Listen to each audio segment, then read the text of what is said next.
বাংলাদেশ নিজের দোষেই বিশ্বকাপ খেলতে পারছে না। হ্যাঁ দর্শক, এই কথাটা আমি বলছি না, এমনই মন্তব্য করেছেন সুরেশ রায়না। ভারতীয় এই সাবেক ক্রিকেটার বাংলাদেশ বিশ্বকাপ ইস্যুতে বলেন, বাংলাদেশের সঙ্গে যা হয়েছে আমার মনে হয় সেটা ঠিক হয়েছে। আমরা সম্পূর্ণ নিরাপত্তা দিয়েছিলাম, সব ব্যবস্থাই ছিল। আমার মনে হয় এটা বাংলাদেশের দোষ। যদি তারা ভারতে আসতো তাহলে চিত্রটা ভিন্ন হতো।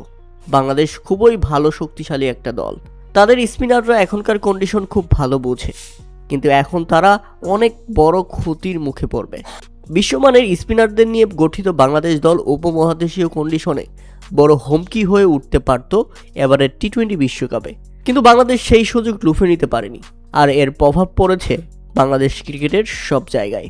আপনারা দেখবেন অনূর্ধ্ব-19 বিশ্বকাপে বাংলাদেশ দল গ্রুপ পর্ব থেকেই বাদ পড়ে গেছে, কিন্তু আফগানিস্তান সুপার 4-এ কোয়ালিফাই করে গেছে।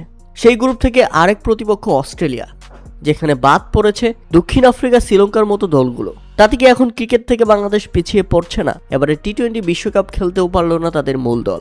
অনূর্ধ্ব-19 বিশ্বকাপ থেকেও তারা বাদ পড়ে গেছে। বাংলাদেশ ক্রিকেটকে তারা নিজেরাই ধ্বংস করছে, এটা তাদের নিজেদের দোষ। বাংলাদেশ এশিয়ার সেরা টিম ছিল এবং সবসময় আছে, তবে বাংলাদেশ একটা বড় ধাক্কা খেয়েছে। এখন তো মনে হচ্ছে আফগানিস্তানই এশিয়ার দ্বিতীয় সেরা টিম। প্রিয় দর্শক, বাংলাদেশ ইস্যুতে কথা বলতে গিয়ে আফগানিস্তানকে এশিয়ার দ্বিতীয় সেরা টিম বলেছেন সুরেশ রায়না। আপনিও কি এই ব্যাপারটি সেভাবে দেখছেন? আপনার কাছে কি মনে হয়েছে তা অবশ্যই আমাদের কমেন্ট করে জানাবেন। আর এবারে টি-20 বিশ্বকাপে আপনি কাকে সাপোর্ট করবেন, নাকি টি-20 বিশ্বকাপটাই বয়কট করে ফেলেছেন আপনি দেখবেন না, সে সম্বন্ধেও আমাদের জানাতে ভুলবেন না।